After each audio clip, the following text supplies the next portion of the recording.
सत साहेब पवन दास भगत जी, आपसे थोड़ा सा एक सपने के बारे में पूछना था। आज मुझको एक सपने में गुरुजी दिखाई दिए हैं, बिल्कुल साक्षात मेरे सामने। तो मैंने उनके चरण छू के अपना माथा टेका है उनके चरणों में, और उसके बाद में मैंने प्रणाम करा है, जयकारा लगाया है, बंदी छोड़ सतगुरु रामपाल जी महाराज की जय हो। उसके बाद में पवन दास जी, आप भी भगत जी वहीं पे अपनी छोटी सी संगत में बैठे हो, सफ़ेद कुर्ता पजामा पहना हुआ है आपने, और गुरुजी ने भी सफ़ेद पजामा कुर्ता पहना हुआ है। और उसके बाद में गुरुजी ने से मैंने कहा कि गुरुजी ये भी आपका बहुत सच्चा भगत है पवन दास जी। तो गुरुजी जवाब देते हैं कि हाँ, ये मेरा बहुत अच्छा भगत है और आगे के लिए बहुत अच्छा भगत रहेगा मेरा ये। और ये सब भगत भाइयों को साथ लेके चल रहा है और सभी पवन दास भाई के साथ में चल रहे हैं सभी। तो गुरुजी यही बात कह रहे हैं कि इसको पहले कुछ नहीं पता था, अब इसको हर चीज़ के बारे में पता लग गया है। तो उसमें मैं भी कह रहा हूँ कि हाँ भगत जी, इन्होंने सभी भगत भाइयों की आंखें खोली हैं। जो भी गलतियां करते थे उनके बारे में बताया है भगत जी ने इन्होंने। उसके बाद में जो है मैंने एक जयकारा लगाया है, बंदी छोड़ कबीर साहिब की जय। तो उसमें सभी भाई भगत भाई बोल रहे हैं जय। और उसके बाद में मैंने गुरुजी से कही कि गुरुजी मैं अपने भाई के लिए एक जयकारा लगा सकता हूँ। तो गुरुजी ने बोले हाँ हाँ, भाई भाइयों के लिए भी जयकारा लगा सकते हो। तो मैंने कहा है पवन दास भगत जी की जय हो। तो सभी ने जय करी है। गुरुजी प्रसन्न दिख रहे थे आपको देख के। उसके बाद में मैं आपसे गले भी मिला हूँ, आप बैठे हुए थे, बैठे बैठे मैं गले मिला हूँ आपके। उसके बाद में मैंने अपनी गलती की क्षमा मांगी, क्योंकि मैं नादान, मेरे को कुछ नहीं पता था इसके बारे में, भक्ति के बारे में। और ना ही मैं कोई ज़्यादा ये लॉकडाउन में मैंने सत्संग सुने थे बस गुरुजी के। उसके बाद में काम करने लग गया, ऑटो चलाता हूँ मैं। उसके बाद में सत्संग तो सुन ही नहीं पाया बिल्कुल भी। तो वही मेरे बस सुबह आरती चला ली, दोपहर में और शाम को, और सतनाम भी मिल चुका था। आप ये सतनाम लेने के बाद में मेरी आपने आंखें खोली हैं कि ऐसे ऐसे नहीं करना है, तो वो सब चीज़ समझ में आ गया। और आपका फेसबुक पे भी मैंने लाइक वगैरह कर रखे हैं। और मैं अब ज़्यादातर जाता नहीं हूँ वहाँ पे, और जहाँ पे नाम केंद्र सेंटर पे नहीं जाता बिल्कुल भी। पहले जाता था, एक दो बार गलतियाँ कर दी थी मैंने तो गया था। उसके बाद में जब से आपकी वीडियो सुनी है उसके बाद में मैं कभी भी नहीं गया, अब घर पे ही हूँ। और अभी भी मेरे से एक दो बार गलती हुई है, तो मैंने सिर्फ यही अपने परमात्मा से यही कहा है कि हे गुरुजी, आप मेरे को मेरी जो भी ये गंदी आदतें हैं ये आप छुड़वा दें और आप मेरे को दर्शन दें, तभी शायद मैं छोड़ पाऊँगा। इस मन रूपी काल रूपी मन है मेरा, इसने मेरे को बहुत मतलब फंसा रखा है इसने। कभी क्या मन करता है, कभी क्या। तो अब मेरा दिमाग बिल्कुल खुल गया है, मेरे परमात्मा मेरे को दर्शन दे दिए हैं और चरण भी स्पर्श करे हैं मैंने गुरुजी के। और मैं बहुत बहुत अपने आप को धन्यवाद कह रहा हूँ कि हाँ, मेरे को परमात्मा ने दर्शन दिए हैं। आज मैंने हो गए कम से कम 8 महीने मेरे को भक्ति करते हुए, पर बीच में छोड़ देता था और वही काल रूपी मन हो जाता था मेरा। अब मैंने एकदम दृढ़ता पकड़ ली है एकदम कि अब आगे से कोई गलती नहीं करूँगा और भक्ति लगातार रेगुलर करता रहूँगा। अब पहले मेरे को नादान था, नादानी कर बैठा कई बार, तो उसके लिए मैंने प्रार्थना कर रखी है गुरुजी से ही क्षमा मांगी है मैंने। जब से आपकी वीडियो सुनी है तब से ही मैं गुरुजी के चरणों में ही, और अपना धर्म जो है हमने ख़त्म कर दिया है। बस अब एक ही परमात्मा हमारे गुरुजी महाराज, बस इसके अलावा और कोई भी नहीं। यही मैं अपने बच्चों को नाम दीक्षा दिला रखी है, दोनों लड़कों को, तीसरा भी छोटा है, और घरवाली को भी दिला रखी, उसने भी छोड़ दी थी भक्ति। अब उसके भी मन में आ रही है कि हाँ करूँ कि नहीं करूँ, पर उसके करेगी सब, परमात्मा ठीक कर देंगे। ठीक है पवन दास जी, यही एक छोटी सी रिकॉर्डिंग थी, मैं आपके पास भेज रहा था। शायद इसका कुछ उत्तर दे पाएँ आप, बताएं कि गुरुजी बहुत खुश हुए, आपसे प्रसन्न हुए। गुरुजी कह रहा है ये मेरा शिष्य है, बहुत प्यारा शिष्य है मेरा, जो अपने भगत भाइयों को साथ लेके चल रहा है। और आपसे भी मैं बहुत बहुत धन्यवाद कहता हूँ कि जो आप आए, आपकी वजह से बहुत भगत भाइयों की आंखें खुली हैं और सभी अब सही राह पर चल रहे हैं। मैं एक छोटा सा तुच्छ भगत हूँ, नादान भगत हूँ थोड़ा सा, बस इतना ही कह सकता हूँ। और इतनी मेरे अंदर दिमाग भी नहीं है इतना जो कि मैं ज़्यादा बोल सकूं। आपसे बस यही निवेदन करता हूं कि सत साहेब पवन दास भाई, आपको सत साहेब बंदी छोड़ सतगुरु रामपाल जी महाराज की जय हो। बंदी छोड़ सतगुरु रामपाल जी महाराज जी की जय हो। सत्साई भगत जी देखिए, वैसे तो जब से परम पूज्य सतगुरु रामपाल जी महाराज जी ने मुझे तुच्छ 2 कौड़ी के जीव पवन दास को अपनी शरण में लिया है और मुझे यथार्थ ज्ञान दिया है, मुझे धरती पे पैर रख के चलना सिखाया है, मुझे यथार्थता में जीना सिखाया है। उससे पहले मैं जो सपनों की उड़ान ले रहा था वो परमात्मा ने मेरी मिटाई और कहा बेटा यदि भक्ति करनी है तो परमात्मा के ज्ञान को आधार बना, परमात्मा के नियमों को निभा और जो आदेश आपको सत्संगों में दिए गए हैं उन आदेशों को सत्य मान के, भले आपने वो चीज ना देखी हो, आपने ना कभी सुनी हो, लेकिन आपको अपने गुरु को परमेश्वर मानते हुए प्रत्येक वचन को आपने लोहे की लकीर की तरह मानना पड़ेगा कि हाँ, मेरा गुरु जो वचन कह रहा है, जो शब्द कह रहा है, जो बातें बता रहा है वो बिल्कुल 1001% सत्य हैं। झूठ का तो इसमें लेस मात्र अंश भी नहीं होता। झूठ शब्द तो कहना भी महापाप का दोषी होना है। तो उसके बाद से भगत जी दास वैसे सौपन वगैरह पे कम ही यकीन करता है, लेकिन आपने बताया कि सतगुरु रामपाल जी महाराज जी स्वयं आपके सौपन में आए, आपने उनको दंडवत प्रणाम किया।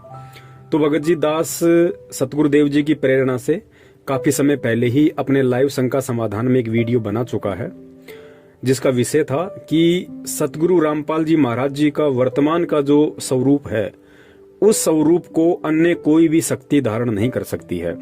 अर्थात काल हो, चाहे देवी देवता हो, चाहे ब्रह्मा विष्णु महेश जी हो, चाहे दुर्गा हो, परम पूज्य सतगुरु रामपाल जी महाराज जी का रूप बनाकर उनके भक्तों को ना भ्रमित कर सकती है, ना धोखा दे सकती है। तो सौपन में यदि बंदी छोड़ आए हैं तो जाहिर सी बात है सौपन बिल्कुल सत्य है। और परमात्मा कहते हैं कि सौपन में बैराय के जय को कहिए राम, वाक्य पक्की पावड़ी मेरे तन को चाम। परमात्मा कहते हैं अगर सौपन में भी किसी भगत ने अगर मेरे नाम का सुमरण कर लिया, मेरा जयकारा लगा दिया, मेरा चिंतन कर लिया, मुझे दंडवत कर दिया, तो सोच लेना कि वो यथार्थ में ही दंडवत कर रहा है, वो यथार्थ में ही सुमरण कर रहा है। और सतगुरु का दर्शन केवल उसी पुण्यात्मा को होगा जो पुण्यात्मा अपनी भक्ति रूपी सफर में बिल्कुल सही चल रही है, परमात्मा की मर्यादाओं में चल रही है।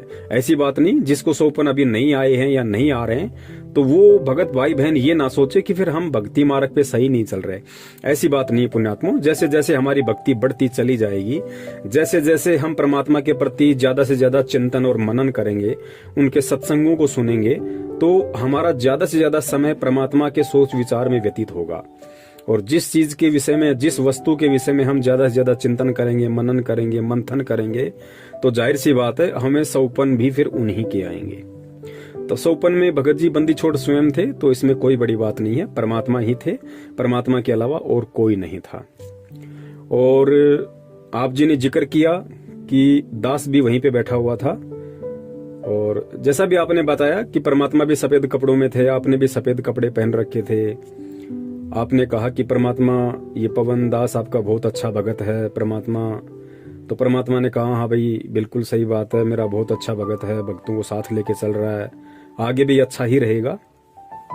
तो ये जो बातें हैं भगत जी, देखिए दास पहले थोड़ा सा ये क्लियर कर देना चाहता है। पहले तो जो भी व्यक्ति इस वीडियो को सुन रहा है, जो भी हमारे भाई बहन इस वीडियो को सुने, वो इस भाई की इस बात को सुनकर ये आकलन ना कर बैठे कि पवन दास ने इस भाई से ये ऑडियो बनाने के लिए कहा होगा या पवन दास ने ऑडियो बनवाई होगी। पुण्यात्माओं, ये परमपिता परमेश्वर सतगुरु रामपाल जी महाराज जी की सत भक्ति है, और इस भक्ति मार्ग में जिस भी व्यक्ति ने 1% भी अपने अंदर मान बड़ाई पैदा कर ली, अहंकार पैदा कर लिया, अपने आप को ऊंचा चढ़ाने के लिए, ऊंचा दिखाने के लिए यदि उसके मन में इस तरह के भाव आ गए, पुण्यात्मा, उसी दिन से उस भगत का पतन शुरू हो जाएगा। तो दास के ऊपर इस तरह की बातों का ना कभी कोई असर पड़ा है, ना कभी कोई असर पड़ने वाला है, क्योंकि दास ने पहले ही कह दिया कि मुझे मेरे परमात्मा ने जमीन से जुड़ के रहना सिखाया है।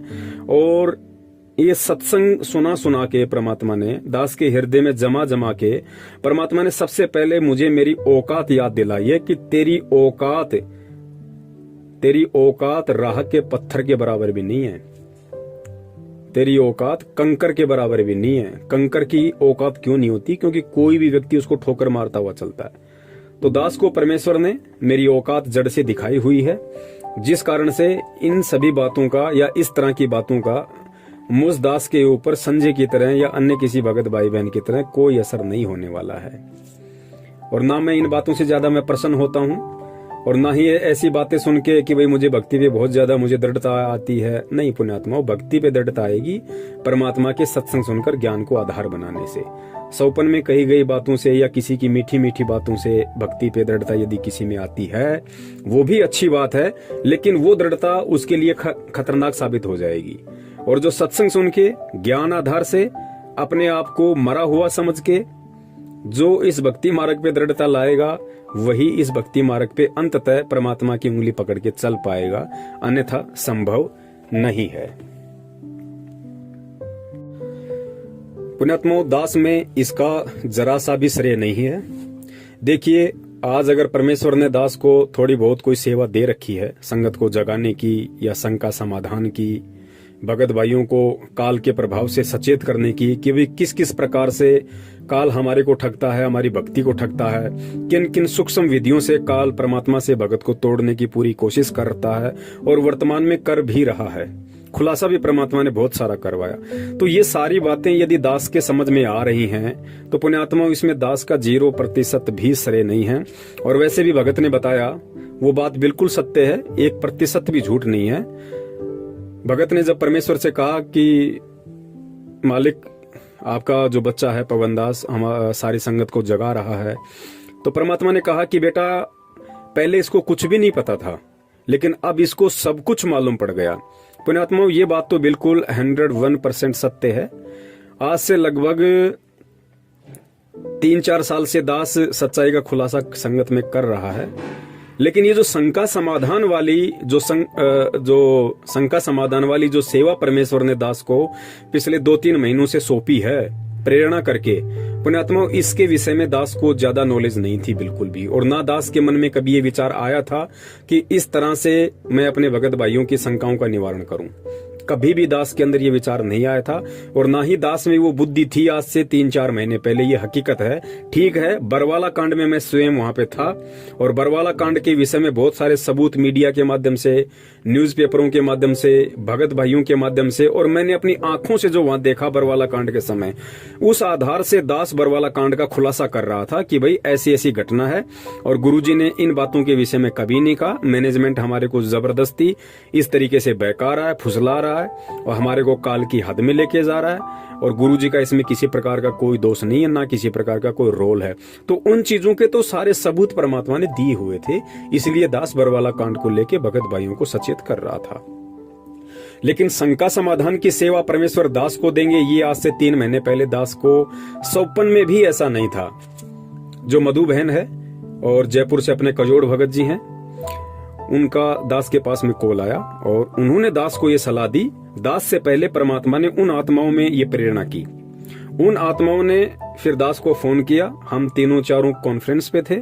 उन्होंने कहा कि भगत जी, हमारे को ऐसी प्रेरणा हो रही है कि परमात्मा अगर दया करें तो हम लोग फेसबुक पे लाइव आना शुरू करें, क्योंकि फेसबुक एक इंटरनेशनल प्लेटफॉर्म है, लाखों लोग जुड़े हुए हैं। और फेसबुक पे मैनेजमेंट ना भक्तों को डरा सकता है, ना धमका सकता है, और ना ही किसी को मालूम पड़ेगा कि कौन भगत फेसबुक पे पवन दास को देख रहा है, कौन नहीं देख रहा है। तो आप फेसबुक पे लाइव आना शुरू कीजिए, और जो भगत समाज की शंकाएं हैं आप उनको धीरे धीरे सोल्व करना शुरू कीजिए, परमेश्वर के ज्ञान आधार से, उनके आशीर्वाद से। तो दास को भी ये बात बिल्कुल सही लगी, उचित लगी। और दास ने कहा ठीक है भाई, यदि आप लोग कह रहे हैं और यदि परमात्मा की ऐसी मर्जी होगी तो दास भी अपने बंदी छोड़ से अरदास करेगा, और यदि दास को परमात्मा प्रेरणा करेंगे तो अवश्य हम सभी मिलके इस सेवा को करेंगे। उसके बाद दास ने परमात्मा से प्रार्थना की अपने घर पे, तो परमात्मा ने ही दास को प्रेरणा की। प्रेरणा का मतलब ये नहीं होता पुण्यात्माओं कि भाई गुरुजी ने सामने आके दास को कहा कि हाँ बेटा आप ये सेवा करो, नहीं। प्रेरणा का मतलब होता है आत्मा, क्योंकि सतगुरु का तत्व ज्ञान जब जिस भी आत्मा को, जो आत्मा ग्रहण कर लेती है और जो आत्मा मर्यादा में रहती है और गुरु को भगवान मान लेती है, उसके बाद में प्रेरणा का मतलब होता है गुरु का आदेश। प्रेरणा का मतलब होता है गुरु का आदेश। वो जो भगत मर्यादा में है, जो गुरु को भगवान मान चुका है, जो गुरु को आदि से अंत मान चुका है, गुरु जी को पहले, गुरु जी को अपना अंतिम सहारा मान चुका होता है, जिसका ऊपर नीचे आगे पीछे चारों दिशाओं में सब कुछ उसका गुरु है। उसके माँ से बढ़ के उसके लिए उसका गुरु है, बाप से बढ़ के उसका गुरु है, भाई बहन रिश्तेदार बेटा बेटी काम धंधों से बढ़ के जिसने अपने गुरु को बड़ा मान लिया, उस भगत को फिर जो भी प्रेरणा होगी वो सत्य ही प्रेरणा होगी। उसमें काल का कहीं कोई झकझोल नहीं होता है, वो परमात्मा का आदेश ही मान लेना चाहिए, जो मर्यादाओं में है और जो गुरु को भगवान मान चुका। ये विशेष पॉइंट ध्यान रखना, जो अपने गुरु को भगवान मान चुका है वो कभी फिर किसी मर्यादा को तोड़ेगा ही नहीं। उसको परमात्मा ऐसे चलाएंगे जैसे एक वैज्ञानिक रोबोट को चलाता है, क्योंकि रोबोट की अपनी कोई औकात नहीं होती है। रोबोट का जो रिमोट होता है वो वैज्ञानिक के हाथ में होता है। जैसा वैज्ञानिक उसको फंक्शन करेगा वैसा ही वो चलेगा। तो इसी प्रकार जब भगत रोबोट बन जाएगा, अपना रिमोट अपने सतगुरु के हाथ में सौंप देगा, उसको किसी कबीर जी से मतलब नहीं है, फिर उसको सतलोक से मतलब नहीं है, उसको भगवान से मतलब नहीं है, सतलोक है या नहीं है उसको कोई मतलब नहीं है। सतगुरु उसको सारनाम देगा या नहीं देगा, उसको इसी जन्म में सतलोक भेजेगा या नहीं भेजेगा, उस भगत के लिए ये बातें कोई महत्व नहीं रखती है। उसने केवल अपने गुरु के ज्ञान की पूंछ पकड़ ली है और उसने अपने गुरु को ही अपना सर्वे सर्वा मान लिया है। तो ये गुरु के ऊपर निर्भर करता है कि गुरु कब उसको किस नाम के लायक समझेगा, गुरु कब और किस जन्म में किस समय उसको सतलोक लेके जाएगा, नहीं लेके जाएगा, इस बात की चिंता फिर उस भगत को नहीं होती, जो अपना सर्वस्व अपने गुरुदेव को सौंप देता है। और ऐसी आत्माओं का वो नुक्ता होता है। और गुरुदेव कहते हैं कि नुक्ते ऊपर रिझे गारे तेरे करोड़ कर्म जल जाएं। यानी ऐसा नुक्ता, ऐसी कोई तेरा कर्म, ऐसा कोई तेरा पुण्य, ऐसी कोई तेरी सेवा जो तेरा नुक्ता बन जाए।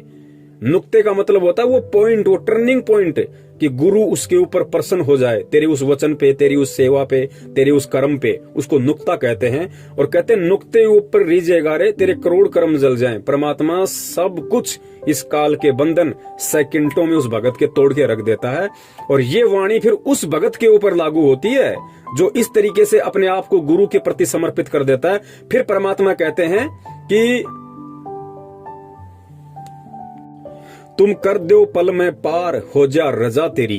परमेश्वर की वाणी है कि तुम कर दो पल में पार हो जा रजा तेरी। पल में परमात्मा पार कर देगा। एक हाथ यहाँ पे और दूसरा पैर वहां पे सतलोक में होगा। ना कोई त्रिकुटी, ना कोई ब्रह्मा विष्णु महेश का कर्जा, ना कोई काल का कर्जा, ना उसके 10वें द्वार पे जाके उसके सिर पे पैर रखना, ना भंवर गुफा में जाना, ना सुन में जाना, ना मानसरोवर में नहाना। परमात्मा एक पैर यहाँ तो दूसरा पैर सीधा उसका सतलोक में मिलेगा। वो होता है नुक्ता। और वो नुक्ता तभी बनता है जब ज्ञान आधार से और वास्तव में अपने हृदय से, अपनी आत्मा से एक भगत अपने गुरु को ही अपना सब कुछ मान लेता है। गुरु से बढ़कर ना उसके लिए भगवान है, ना या संसार का कोई प्राणी है, कुछ नहीं, बस सब कुछ गुरु। तो फिर परमात्मा उस आत्मा के सारे बंधन तोड़ देता है।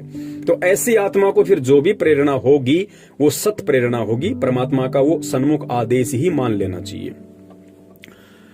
तो पुण्यात्माओं, जो भी भाई ने कहा है वो बातें बिल्कुल सही हैं। दास को आज से पहले बिल्कुल भी नॉलेज नहीं थी शंका समाधान के विषय में, और ना ही दास के मन में 1%। दास अपने सतगुरुदेव जी की चरणों की सौगंध खा के कहता है कि दास को शंका समाधान का जो प्रोग्राम जब से चला है आज से 2.5-3 महीने पहले से, उससे पहले दास के दिलो दिमाग में भी नहीं थी कि आगे चल के दास शंका समाधान के लिए भी निमित्त बनेगा।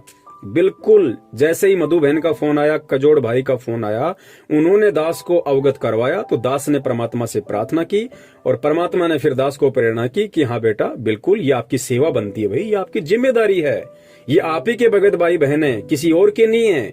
चाहे मैनेजमेंट के पीछे फंसे हों या चाहे वैसे मनमुखी होके चल रहे हों, ये सब आपके ही भाई बहन हैं।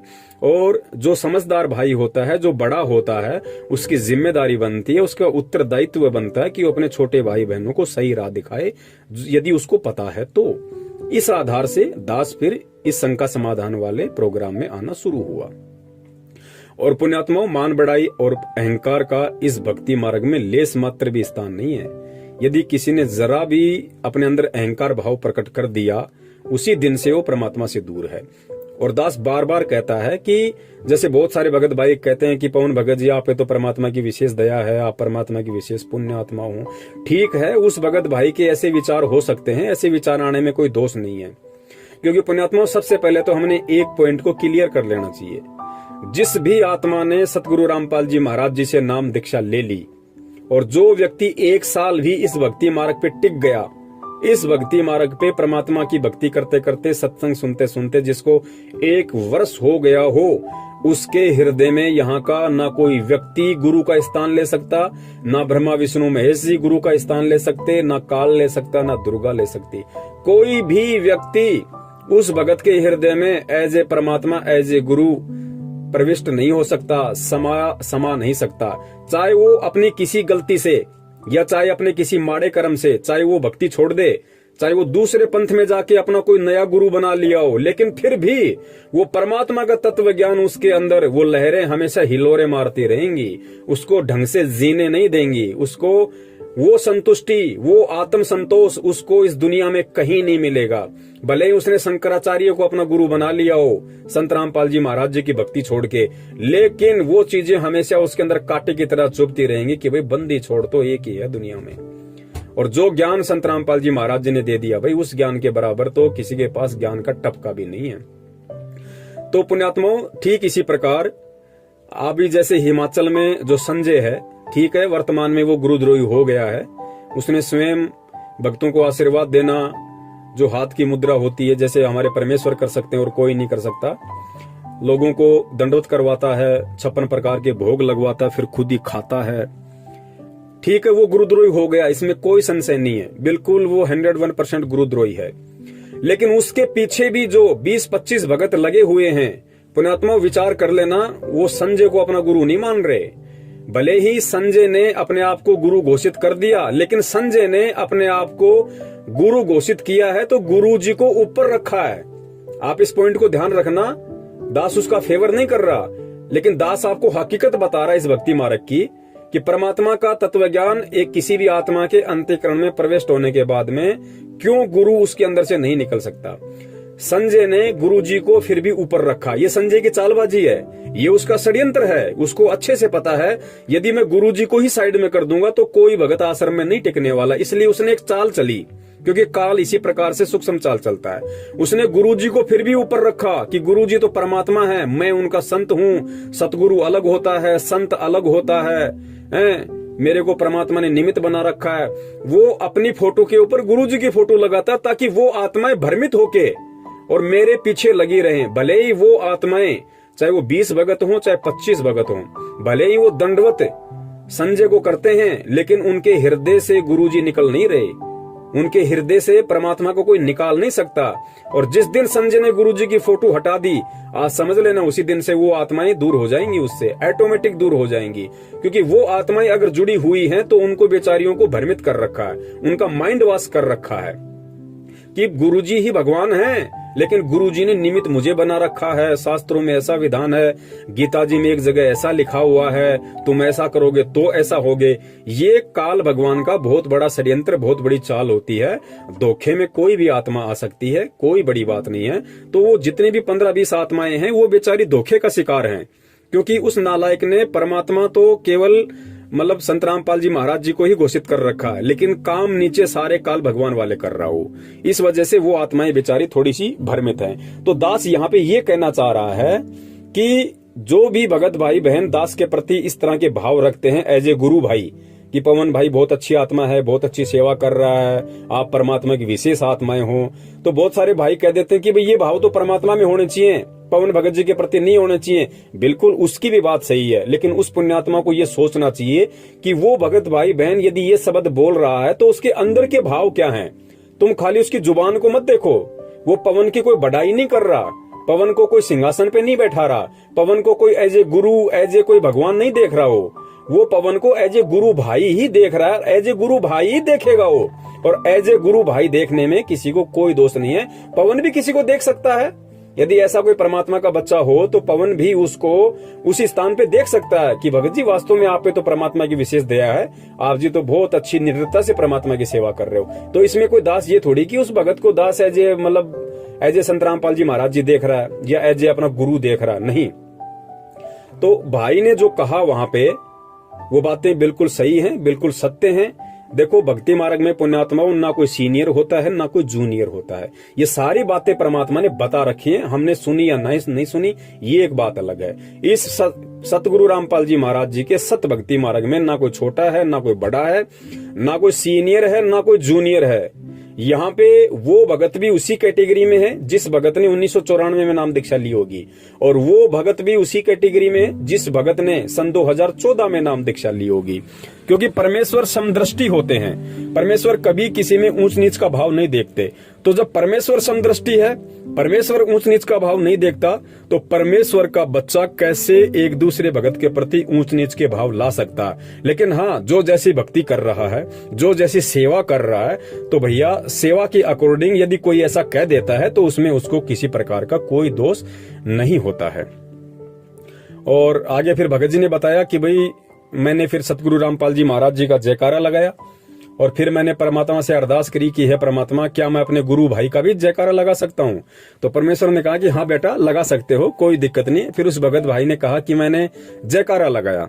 तो यहाँ पे बहुत सारे भगत भाइयों के मन में शंकाएं उत्पन्न हो जाएंगी कि ऐसा कैसे हो सकता है, जयकारा भगत का कैसे लगा सकते हैं। पुण्यात्माओं, इन सब बातों को हमने ज्ञान आधार से समझना पड़ेगा। और ये बातें आप ध्यान रखना, सारी बातें आपको सत्संगों में नहीं मिलेंगी।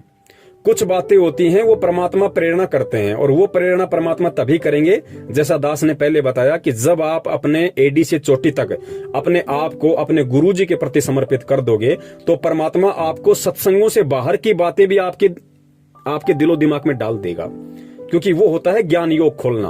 परमात्मा फिर उस आत्मा का धीरे धीरे ज्ञान योग खोलने लग जाता है।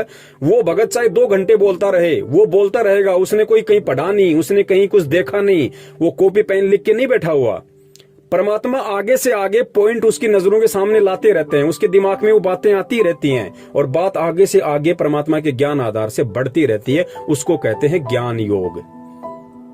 तो पुण्यात्माओं, दास के पास में कहां इतना ज्ञान था। दास तो वैसे भी 2014 में जुड़ा था, मुश्किल से 1 या 1.5 साल ही परमात्मा की संगति कर पाया। संगति का मतलब है सत्संगों की संगति। दास वैसे पर्सनली नहीं मिला गुरुजी से कभी भी। ठीक है, जब दर्शन होते थे संगत के साथ में तो अपना दर्शन लिया, मालिक के आगे हाथ जोड़े, आशीर्वाद लिया, अपने वापस आ जाते थे। दास कभी भी अंदर नहीं गया एक बार भी गुरुजी के पास में, और ना ही दास ने कभी 2 मिनट गुरुजी से बात की होगी कि गुरुजी क्या है क्या नहीं है। कभी मौका ही नहीं मिला, हमें कोई जाने ही नहीं देता था अंदर। 50 तो वहां पे बंदूकधारी खड़े होते थे, और हम जैसे 2 कौड़ी के जीवों का कहां नंबर आवे। वहां तो बड़े बड़े सूरमा लोग खड़े रहते थे, रिश्तेदार, तो हमारा कहां नंबर आना था। तो दास ने तो मुश्किल से 1.5 वर्ष ही परमात्मा की सही से संगति की है, और बाकी तो सत्संगों की संगति परमात्मा ने करवाई। उसके बाद फिर बरवाला कांड हो गया। अब दास से पहले तो वो लोग जुड़े हुए 1994 से लोग जुड़े हुए हैं, अब उन पे वो दया नहीं हो पाई जो दया दास ने इस 2 कौड़ी के पवनदास पे कर दी। तो इसमें पवनदास का क्या श्रेय भाई? मैं तो वर्तमान में ऐसी कोई भक्ति भी नहीं है मेरी। तो ये पुण्यात्मा होता क्या है कि पिछले जन्म जन्मांतरों के सुकर्म होते हैं, ये पुण्य कर्म होते हैं। भक्ति कर्म से ही ज्ञान योग खुलेगा। आपने दान चाहे कितना कर रखा है, दान ज्यादा करने से ज्ञान योग नहीं खुलता, भक्ति ज्यादा करने से ज्ञान योग खुलता है। परमात्मा की मर्यादाओं में ज्यादा रहने से ज्ञान योग खुलता है, ज्ञान को आधार बनाने से ज्ञान योग खुलता है। तो दास के पिछले जन्म के ऐसे कोई भक्ति कर्म होंगे, वो बंदी छोड़ी जाने, उस आधार से परमात्मा ने या फिर वर्तमान के परमात्मा ने दास के अंदर कुछ भाव पैदा किए। देखो, भाव भी परमात्मा ही पैदा करता है, हमारी औकात नहीं कि हम परमात्मा के प्रति भाव पैदा कर लें, हम परमात्मा को परमात्मा मान लें या हम जैसे गुरु को भगवान मान लें। ये आप और हमारी औकात नहीं है। परमात्मा ही सारे नुक्ते बनाता है, परमात्मा ही अंदर प्रेरणा करता है, फिर परमात्मा ही भगत के अंदर वो बातें डालता है, फिर भगत के अंदर वो भाव पैदा होते हैं, फिर वो सारी चीजें बनती हैं। तो परमात्मा ही सब कुछ करता है। है और मालिक की वाणी भी है कि करे करावे साइया और मन में लहर उठावे, दादू सिर दर्जीव कर आप बगल हो जावे। तो पुण्यात्माओं, शंका समाधान के माध्यम से जो भी कुछ हो रहा है ये परमात्मा ही सब कुछ दास को निमित्त बना के करवा रहे हैं। दास का इसमें किसी प्रकार का कोई रोल, कोई श्रेय नहीं है। यदि लाखों की संगत में से परमात्मा ने एक पवन दास को चुना है तो पुण्यात्माओं, इसमें पवन दास का कोई श्रेय नहीं है, ना पवन दास कोई विशेष है। पवन दास से पहले तो बहुत बड़े बड़े सारनामी लोग बैठे हुए हैं जो अपने आप को बहुत बड़े बड़े भगत मानते हैं, बड़ी बड़ी पोस्ट पे हैं, बड़े बड़े वर्ल्ड कोऑर्डिनेटर बने हुए हैं, स्टेट कोऑर्डिनेटर बने हुए हैं, दो स्टेट के कोऑर्डिनेटर बने हुए हैं। कुरुक्षेत्र से हमारे पुरुषोत्तम दास भाई जी। तो पुण्यात्माओं, इसमें दास का कोई रोल नहीं है किसी भी प्रकार का। और रही बात जयकारे की, तो जयकारे का मतलब क्या होता है पुण्यात्माओं? देखो, जयकारा लगाने के बाद में परमात्मा प्रसन्न हुए, इसका मतलब है कि वो चीज गलत नहीं थी। अब वो गलत क्यों नहीं थी, इसको हमने ज्ञान आधार से समझना पड़ेगा। पुण्यात्माओं, भगवान के बाद जगत में यदि किसी की कीर्ति हुई है, यदि किसी की कीर्ति होती है तो केवल भगत की होती है। तीसरे व्यक्ति की यहाँ कभी कीर्ति नहीं हुई, क्योंकि संसार का मूल आधार है भक्ति और भक्ति का मुख्य है भगवान और भगवान के पीछे चलता है भगत। तो सबसे पहले यहाँ पे भगवान की कीर्ति होती है, भगवान की महिमा होती है और भगवान से प्राप्त उपदेश, भगवान से प्राप्त ज्ञान और वो भक्ति करके फिर यदि किसी की कीर्ति हुई है, किसी का यश हुआ है, दुनिया ने यदि किसी का जयकारा लगाया है तो केवल भगत का लगाया। फिर मीराबाई के लोगों ने जयकारे लगाए, धना भगत के जयकारे लगाए, नानक जी के जयकारे लगाए, आज भी लग रहे हैं उन पुण्यात्माओं के।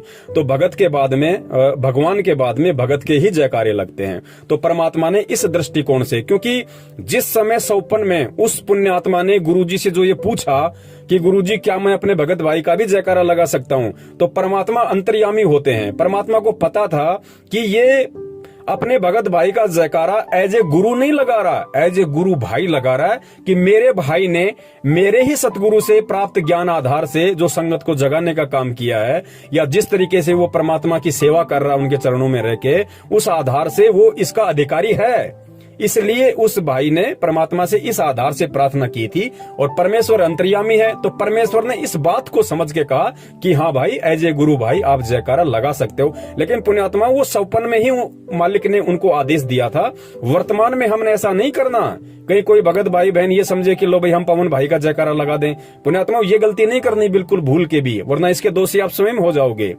सतगुरु के रहते सहते, जब तक सतगुरु रामपाल जी महाराज जी इस पृथ्वी पे हैं, तब तक आप उनके अलावा किसी भी भगत भाई का यथार्थ में जयकारा नहीं लगा सकते।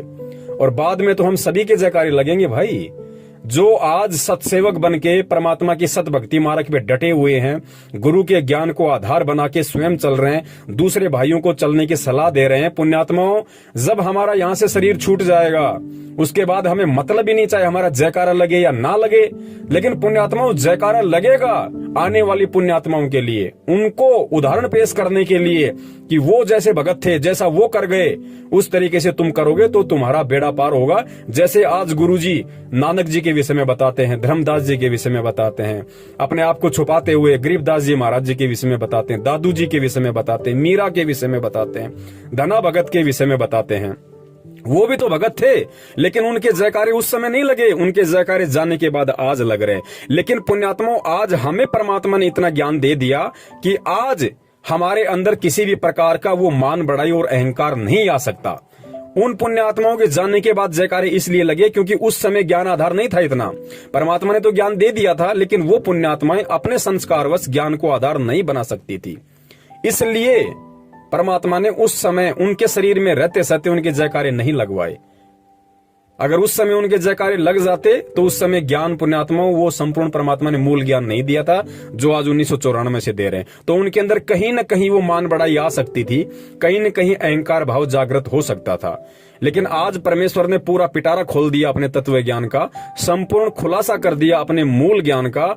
आज भी वैसे तो दास कह नहीं सकता, अगर कोई 1% अगर बड़ी मुश्किल से कोई हुआ ऐसा भगत भाई बहन जिसके मन में इस तरह का दोष आ जाए तो बात अलग है, अन्यथा 99% भगत भाई बहनों के जो परमेश्वर सतगुरु रामपाल जी महाराज जी की शरण में हैं, उनके अंदर किसी भी प्रकार की मान बढ़ाई और अहंकार घर नहीं कर सकता।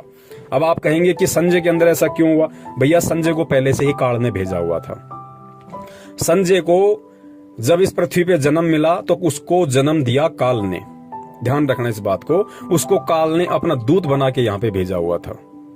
जो आज वो कर्म कर रहा है उस हिसाब से दास बता रहा है। अब आप कहेंगे भगत जी काल का दूत कैसे हुआ, वो तो परमात्मा से नाम लिया, परमात्मा की भक्ति कर रहा था, बरवाला कांड की सच्चाई भी बता रहा था। भाई जब इस चीज को हमने ज्ञान से समझना पड़ेगा।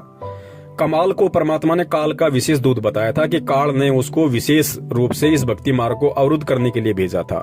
अब काल ने भी तो गुरुजी का नाम लिया था, उसने कमाल ने भी तो गुरुजी का नाम लिया था, कमाल भी तो भक्ति कर रहा था, कमाल भी तो गुरुजी का प्रचार कर रहा था। फिर आगे चल के वो काल का दूत कैसे बन गया, स्वयं गुरु बन के कैसे बैठ गए भैया।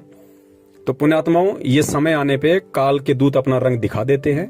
जिस सेवा के लिए काल ने उनको भेजा है वो सेवा वो अपनी अवश्य करते हैं।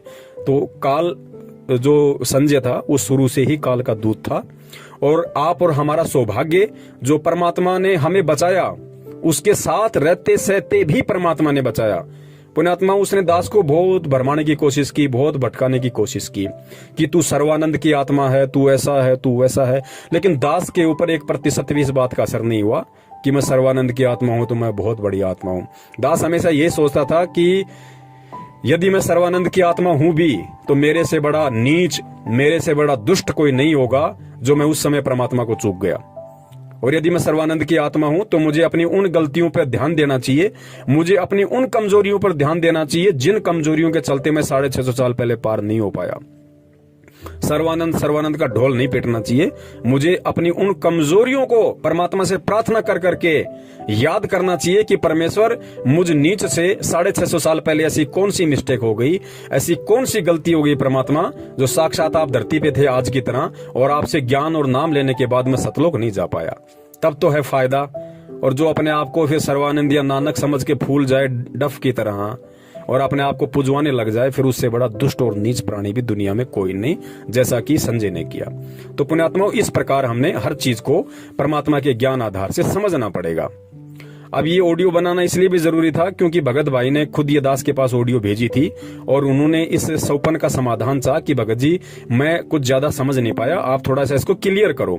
तो सौपन ऐसे बहुत सारे भगत भाइयों को भी आते रहते हैं, तरह तरह के सौपन आते रहते हैं। तो दास तो यही निवेदन करेगा कि फालतू के सौपन पे ध्यान देना नहीं, और जिस सौपन में बंदी छोड़ सतगुरु रामपाल जी महाराज जी आपको दर्शन दें, उस सौपन को आप बिल्कुल यथार्थ माने, बिल्कुल सही माने, और फिर उस पे ज्ञान आधार से विचार विमर्श करें, चिंतन मंथन करें। और ध्यान रखना, यहाँ छोटा बड़ा कोई नहीं है, सब एक ही कैटेगरी के हैं। परमात्मा की नजर में भले ही पवनदास जो है ये सेवा कर रहा है, लेकिन इसमें पवनदास का कोई रोल नहीं है। क्या पता आज से 2 साल बाद या आज से 1 साल बाद या 1 महीने बाद परमात्मा आप जियों से वो सेवा ले ले जो सेवा पवनदास कर ही नहीं सकता, जिस सेवा के लायक पवनदास है ही नहीं। क्या पता परमात्मा आपसे वो सेवा ले ले, क्योंकि जब परमात्मा ने तोताद्री नाम के शहर में, जब इस दुनिया पे करोड़ों की संख्या में मानव शरीर वाले प्राणी थे, और उस समय परमात्मा ने वेदों के मंत्र हिंदी में और संस्कृत में केवल एक झोटे से बुलवाए। क्या उस समय परमात्मा किसी व्यक्ति से नहीं बुलवा सकते थे?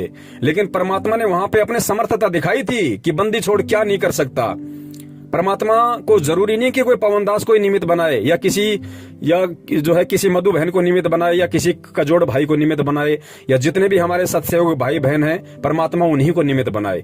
ये तो हमारे कर्म बनने पुण्यात्माओं, हमें सोचनी चाहिए बात तो कि परमात्मा हम आपके ऋणी हैं, परमेश्वर हम शुक्रगुजार हैं, हम अपने आप को धन्यवाद देते हैं कि बंदी छोड़ आपने हमें इस लायक समझा, इन सेवाओं के लायक समझा जो हमारे कर्म बन रहे हैं। बाकी पुण्यात्माओं, परमात्मा तो गधे को भी निमित्त बना के चारों शंकराचार्यों को ज्ञान चर्चा में फेल करवा सकता है। तो हमने इन चीजों को भूलना नहीं चाहिए। तो यहाँ पे ना कोई पवन बड़ा है, ना कोई दूसरा भाई छोटा है, ना पवन सीनियर है, ना दूसरा भाई जूनियर है। ये परमात्मा का भक्ति मार्ग है, और ऐसे भाव किसी के अंदर आने भी नहीं चाहिए। इतना ज्ञान लेने के बाद में सेवा परमात्मा ने दे रखी है, उसके संस्कार के हिसाब से दे रखी है। इसमें उस भगत का कोई रोल नहीं है कि सोचे कि भाई इस भगत ने ये कर लिया। भगत कुछ नहीं कर सकता, भगत पत्थर है, भगत 2 कौड़ी का जीव है, भगत की कोई औकात नहीं है। भगत ने करना होता तो पहले कर लेता ना, आज क्यों कर रहा है? तो ये सारा खेल परमात्मा का है। सद्बुद्धि परमात्मा देता है, प्रेरणा परमात्मा करता है, आगे बढ़ने की हिम्मत परमात्मा करता है। और परमात्मा इस तरह की सेवा, इस तरह की हिम्मत, इस तरह की प्रेरणा अपनी हर उस आत्मा के अंदर करने के लिए तैयार बैठा है जो पुण्यात्मा गुरु को भगवान मान ले। परमात्मा तो तैयार बैठा है प्रमाण पत्र बांटने के लिए, अगर कोई लेने वाला भी तो हो। भाई अपने अंतरात्मा से, अपने हृदय से, तन मन से कोई अपने गुरु को परमात्मा माने तो सही। और जिसने मान लिया फिर परमात्मा दूर कहाँ है। परमेश्वर वो सेवा दे देंगे जिन सेवाओं को पवनदास लाख जन्म में भी नहीं कर सकता। तो पुण्यात्माओं, हम सब एक दृष्टि हैं, हम सब परमात्मा की नजर में समदृष्टि हैं। हम कोई छोटा कोई बड़ा नहीं, ये अपने संस्कार अलग अलग हैं। अब जैसे आज नरेंद्र मोदी है, देश का प्रधानमंत्री बन के बैठा हुआ, अनिल अंबानी है, देश का 1 नंबर का पैसे वाला व्यक्ति है, और एक मेरे जैसा 2 कौड़ी का जीव रोड पे दही बड़े लगाता है। तो परमात्मा की नजरों में अनिल अंबानी भी उसकी उतनी प्यारी आत्मा है, भले उसने नाम ना ले रखा हो, भले वो शराब पीता है, मांस खाता है, सब कुछ करता है। नरेंद्र मोदी भी कितने कर्म कुकर्म करता है, लाखों उसने शराब के ठेकों को लाइसेंस दे रखा है, लाखों उसने जानवर काटने के कत्ल खानों को लाइसेंस दिया हुआ है, लोगों के उल्टे सीधे काम करवाते हैं। राजनेता और क्या करवाएंगे। तो वो नरेंद्र मोदी भी परमात्मा को उतना ही प्यारा है, लेकिन कर्म समय आने पे जीव को छोटा बड़ा बना देते हैं। कर्म समय आने पे जीव को नरक और सुरुक का भागी बना देते हैं। तो परमात्मा की नजरों में कोई भी प्राणी, चाहे चींटी हो, चाहे सूक्ष्म जीव हो, चाहे हाथी हो, कोई भी हो, परमात्मा की नजरों में सब समदृष्टि हैं। और हमने मन में कभी भूलकर भी ये भाव नहीं लाना चाहिए कि वो आत्मा परमात्मा की विशेष आत्मा होगी। हम सभी परमात्मा की विशेष आत्माएं हैं और हम सभी को परमात्मा की विशेष आत्मा बनने का प्रयत्न करना चाहिए, यदि आज से पहले हम आपको नहीं समझ रहे हैं तो। और उसका सबसे बड़ा तरीका है, सबसे पहले परमात्मा के सत्संगों को आधार बनाओ, ज्ञान को आधार बनाओ, और फिर अपने हृदय से, अपने दिलो दिमाग से, अपनी अंतरात्मा से अपने गुरुदेव को ही अपना एडी से चोटी तक सब कुछ समझो। गुरु से बढ़कर फिर कुछ नहीं। फिर परमेश्वर वो दया कर देंगे जिसकी पुण्यात्मा हम सोच भी नहीं सकते। बंदी छोड़ सतगुरु रामपाल जी महाराज की जय हो। सत साहिब।